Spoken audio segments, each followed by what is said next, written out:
Assalamualaikum warahmatullahi wabarakatuh. Tepang deui sareng sim kuring Ujang Combro. Seperti biasa dinundanget ieu sim kuring bade macakeun deui caritaan dongeng anu ngeunaan si Kabayan.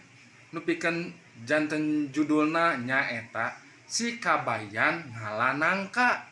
Mangga atuh dipihaturnya ka pamiarsa wilujeng didangukeun.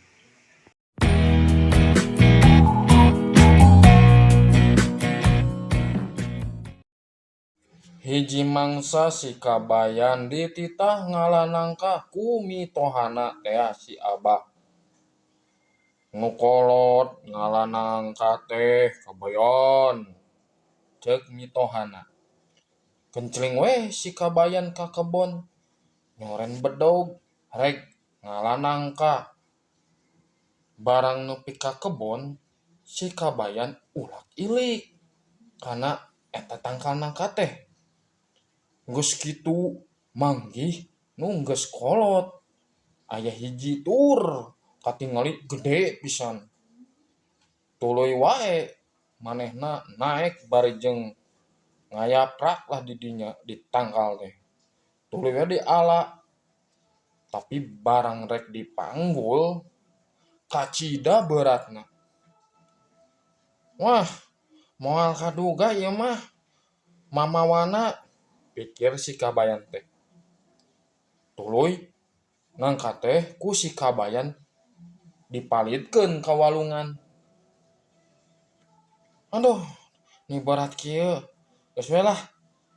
Jong we balik ti heula nya nangka. Da geus kolot ieu. Ceuk si Kabayan teh nyarita ka nangka. Barang nepi ka imah si Kabayan ditanya ku mitohana.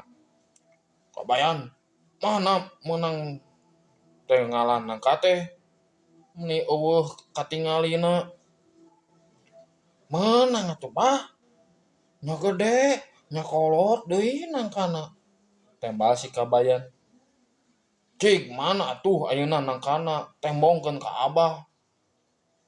Mitohana nanya. Har, nah can datang gitu. Aneh, apaan tadi teh dipalitkeun da dititah balik ti heula. Cek si Kabayan teh. Nah, ari maneh ku bodo-bodo teuing. Maneh tong teuingeun kacida. Moal nya nangka bisa balik sorangan. Mitohana si Kabayan keheuleun pisan. Wah, nu bodo mah nangkana. Geus kolot-kolot ge teu nyahoan jalan balik. Cek si Kabayan teh bari ngaleos. Tah sakitu pamiarsa dongeng ti sim kuring Ujang Combro ngeunaan si Kabayan ngalanangka.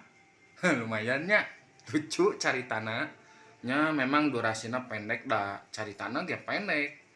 Engke malah dilajengkeun nya dinu dongengan si Kabayan anu sanesna insyaallah diantosan we. Mun atuh kitu kabaraya Ujang Combro sim kuring bade lajeng kanu padamelan nu sanes. Mangga atuh di pihaturnya. Bade pamit heula. Assalamualaikum warahmatullahi wabarakatuh.